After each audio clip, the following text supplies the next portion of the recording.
بسم اللہ الرحمن الرحیم۔ السلام علیکم ورحمۃ اللہ وبرکاتہ۔ شائقین فارسی کو فارسی کلاس میں خوش آمدید۔ آج ہم گلستان سعدی کی حکایت نمبر 19 پڑھیں گے۔ آج کے لیکچر کے 3 حصے ہیں حسب سابق۔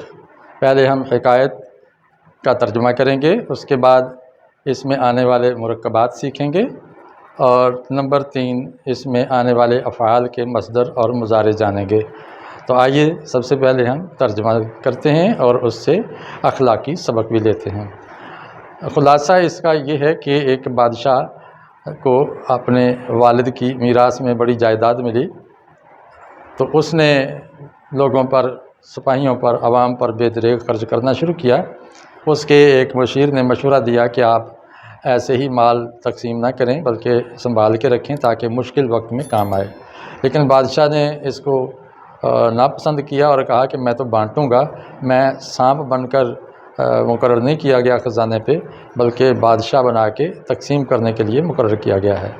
تو یقین کیجئے کہ یہ تقسیم کرنے سے دولت میں برکت آتی ہے اور بڑھتا ہے مال، جبکہ سینت سینت کے رکھنے سے اس میں بے برکتی پیدا ہوتی ہے۔ آئیے ہم ترجمہ کرتے ہیں۔ ملک زادہ گنج فروان ایز پیدر میراث یافت۔ ایک بادشاہ زادے کو بہت زیادہ خزانہ باپ کی میراث سے ملا۔ یافت میں نے ملا یا پایا، تو ایک شہزادے نے اپنے باپ کی میراث سے بہت بڑا خزانہ پایا۔ دستے کرم برگشاد، کرم کا ہاتھ اس نے کھول دیا، یعنی کرم، لطف و کرم، مہربانی، رحم، و داد سخاوت بداد، اور داد سخاوت دینا شروع کی۔ جیسے داد شجاعت ہوتی ہے، داد سخاوت بداد یعنی بہت زیادہ سخاوت کرنا شروع کر دی۔ و نعمت بے دریغ بر سپاہ و رعیت بریخت، اور جو نعمت ہے یعنی یہ جو خزانہ تھا، اس کو بے دریغ سپاہیوں پر اور عوام پر لٹانا شروع کر دیا۔ ریختن ہوتا ہے گرانا، تو مراد ہے یہاں پر تقسیم کرنا اور لٹانا۔ شعر میں ہے کہ نیا سوید مشام از طبلہ عود بر آتش نے کہ چون عنبر ببوید۔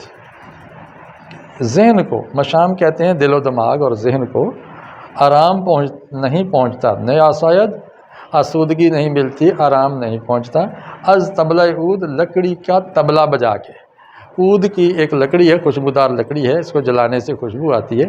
کہتے ہیں یہ خوشبو والی لکڑی کو ساز بنا کے بجانے سے ذہن کو سکون نہیں ملتا، موسیقی سے روح کو تسکین نہیں ہوتی، تو کیسے ہوتی ہے؟ بر آتش نے، اس عود کو آگ پر رکھو، یعنی اس کو جلاؤ، اس لکڑی کو، کہ چون عنبر ببوید، پھر کیا ہوگا کہ یہ عنبر کی طرح خوشبو دے گی۔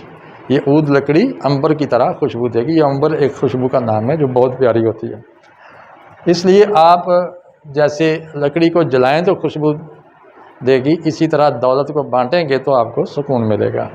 بزرگی بایدت بخشندگی کون، تجھے چاہیے اگر بزرگی تجھ کو چاہیے، بڑائی، بزرگی، عزت، ناموس چاہیے، بخشندگی کون، تو بخشش کاری، یعنی یہ حاصل مصدر ہے بخشیدن سے، تو پھر آپ بخشش کر، لوگوں پر عنایات کر، انعام و اکرام کر۔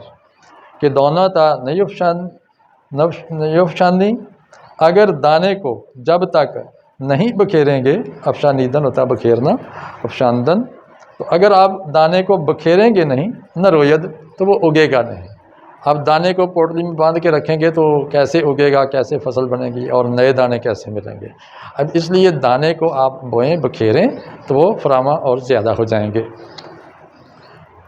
یکی از جلاسائی بے تدبیر، اب اس کے جلاسا میں سے، جلیس کی جمع ہے جلاسا، اس کے ساتھ بیٹھنے والے، اس کے ہم نشین، اس کے ہم نشینوں میں سے ایک نے، اور ہم نشین کے ساتھ بے تدبیر، بغیر سوچ سمجھ کے بات کرنے والا بے ڈھنگا آدمی، نصیحتش آغاز کر، اس نے اس کو نصیحت کرنے کا آغاز کر دیا، یعنی اس کو سمجھانے لگا کہ شہزادے آپ ایسا نہ کریں کہ ملوک پیشین، جو پہلے والے بادشاہ تھے، این نعمت رو، انہوں نے اس نعمت کو بسائی اندوختہ بڑی صحیح کر کے جمع کیا ہے، اندوختہ کیا ہے۔ تو آپ سے پہلے جو بادشاہ ہے انہوں نے بڑی محنت کر کے خزانے کو بھرا ہے۔ تو کیوں بھرا ہے؟ بھرا یہ مصلحت نہادہ، تو یہ کسی مصلحت کے لیے انہوں نے اس کو رکھا ہے، کسی فائدے کی خاطر رکھا ہے۔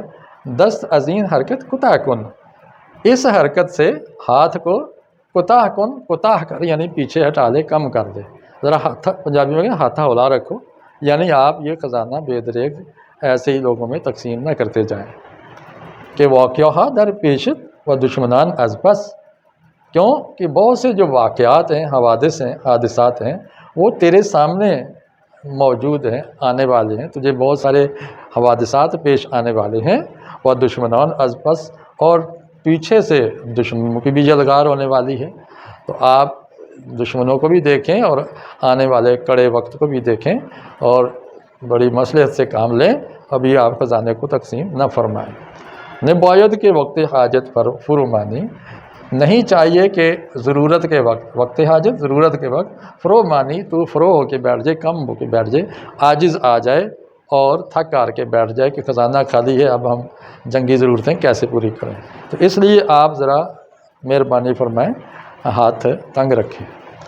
شعر ہے، اگر گنجی کنی بر عامیان بخش، اگر خزانے کو تو کرے گا، کنی تو کرے گا، بر عامیان عام لوگوں پر، بخش یعنی عطا، اگر آپ خزانے کو عام لوگوں پر تقسیم کر دیں گے، ان کو بخش دیں گے، رسد ہر قد خدائی رو برنجی، تو پھر لوگوں کو کیا ملے گا؟ پہنچے گا ہر قد خدائی کہتے ہیں گھر والا، تو ہر گھر والے کو فی کس یعنی کتنا آئے گا؟ برنجی، ایک چاول کے دانے کے برابر، برنج کہتے ہیں چاول کو، تو ایک چھوٹے سے چاول کے دانے کے برابر لوگوں کو یہ سیم و زر پہنچے گا، تو ان کا بھی کچھ نہیں بنے گا اور کھانا بھی خالی ہو جائے گا۔ تو اس لیے آپ ٹھیک نہیں کر رہے۔ چیرا نہ ستانی از ہر یوگ جوئے سیم، کیوں نہیں تو لیتا، ستاندن ہوتا ہے لینا، وصول کرنا، جمع کرنا، تو آپ کیوں نہیں لیتے ہر ایک سے ایک جو کے برابر چاندی؟ اگر آپ ہر گھر کو ایک چاول کے دانے کے برابر سونا چاندی دینے کی بجائے ان سے ایک جو کے برابر چاندی جمع کرنا شروع کر دیں ہر فرد سے، کہ گرد آید، پھر جمع ہو جائے گا، گرد آمدن ہوتا ہے جمع ہونا، تو راہ تیرے لیے ہر روز روزانہ گنجی ایک خزانہ، کہ گرد آید تو راہ ہر روز گنجی، تو پھر روزانہ تیرے پاس ایک خزانہ جمع ہو جایا کرے گا۔ تو آپ لوگوں کو دینے کی بجائے اور ٹیکس لگاؤ اور پیسہ جمع کرو، خزانے کو بڑھا دو، مزید کر دو۔ ملک روئے عظیم سخن درہم کشید، بادشاہ نے کیا کیا کہ روئے اپنا چہرہ، روح کہتے ہیں چہرے کو، عظیم سخن اس بات سے اپنے چہرے کو درہم کشید، پیچھے کھینچ لیا، موڑ لیا، یعنی نفرت کا اظہار کیا، منہ موڑ لیا۔ وہ موافق طبعش نہ آمد، اس کی طبیعت کے موافق یہ بات نہیں آئی، اس کو یہ بات اچھی نہیں لگی۔ وہ مرد رو زجر فرمود، اور اس آدمی کو اس نے زجر پلا دی، توبیخ کر دی، ڈانٹ دیا اس کو۔ وہ گفت، اور کہا، خدا بندی تعالی، اللہ تعالیٰ نے مرا مجھ کو مالک این مملکت، اس مملکت کا مالک گردانیدہ است بنایا ہے، مجھے اللہ تعالیٰ نے اس ملک کا بادشاہ بنایا ہے۔ کس لیے بنایا؟ کہ بخورم و ببخشم، کہ میں خود بھی کھاؤں اور دوسروں کو بھی کھلاؤں اور بخشوں، نہ پاسبانن کے نگاہ دارم، نہ کہ اس لیے کہ میں ایک داروغہ بن کے بیٹھ جاؤں، سانپ بن کے، اور اس کی نگرانی کرتا رہوں اور اس کو سنبھال کے رکھتا رہوں، اس لیے میں تو بھائی بانٹوں گا۔ اس کی وجہ یہ ہے، آگے شعر ہے، قارون ہلاک شد کہ 40 خانہ گنج داشت، کہ قارون تو ہلاک ہو گیا، اس کا آج کوئی نام بھی نہیں لیتا، کوئی اپنے بچے کا نام قارون نہیں رکھتا، ہلاک شد، ہلاک ہو گیا، اس کے پاس 40 گھر خزانے کے بھرے ہوئے تھے، یعنی 40 تجوریاں تھیں اس کے پاس۔ نوشیروان نمرد، اس کے مقابلے میں جو نوشیروان ہے وہ مرا نہیں ہے، کہ نام نگو گزاشت، اس نے نیک نامی چھوڑی ہے، وہ عادل تھا، سخی تھا، لوگ آج بھی اس کو یاد رکھتے ہیں اور اپنی اولاد کا نام رکھتے ہیں۔ یہ نوشین روان تھا اصل میں، جو بعد میں نوشیروان بن گیا۔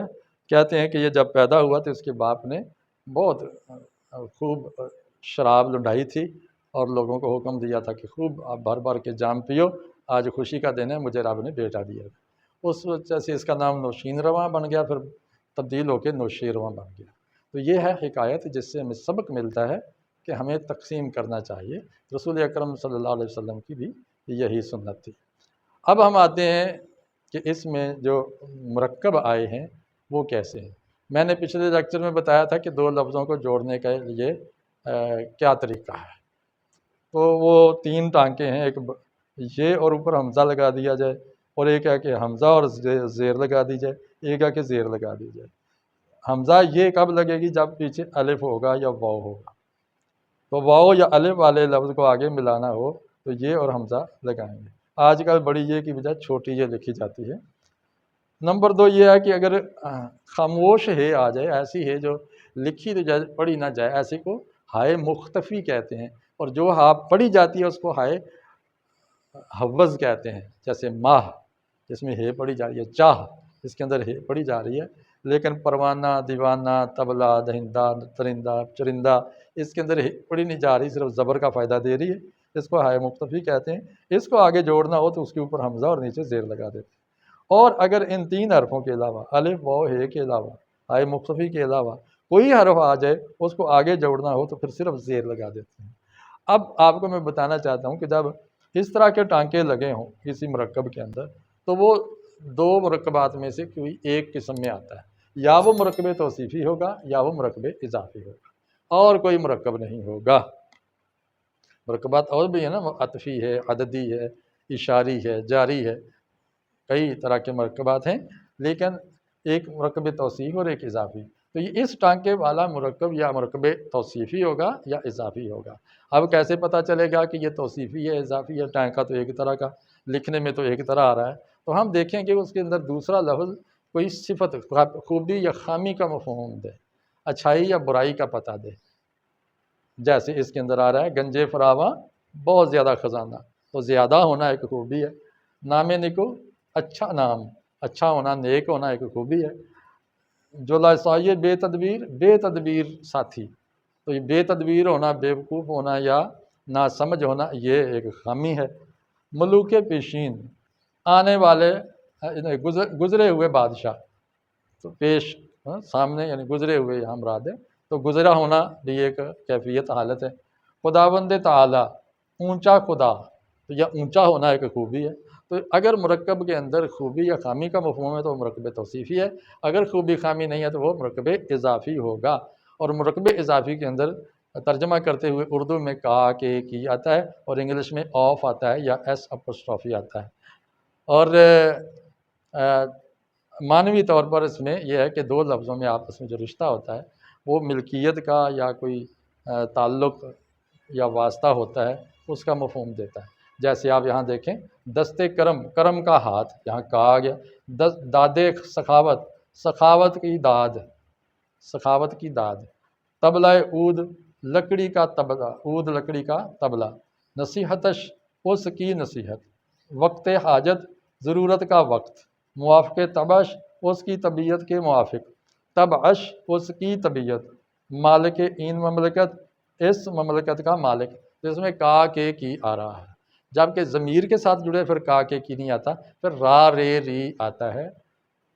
یہاں شین ضمیر جڑی ہے، یہاں 3rd پرسن کے لیے کا کی آتا ہے، اس سے کی طبیعت۔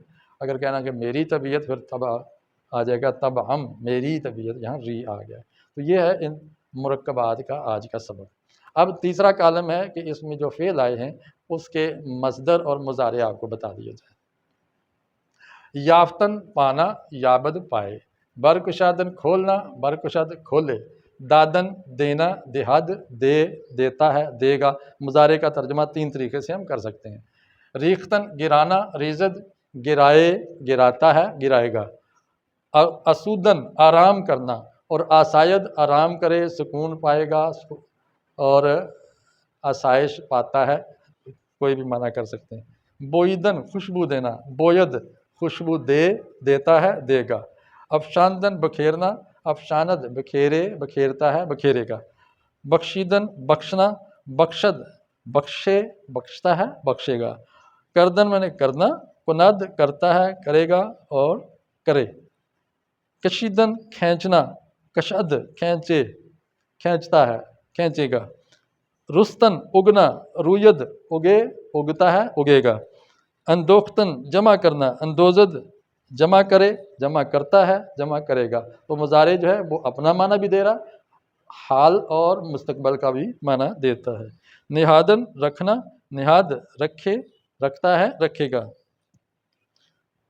فرو ماندن تھکنا، فرو ماند تھکے، عاجز آئے، تھکتا ہے، تھکے گا، عاجز آئے گا۔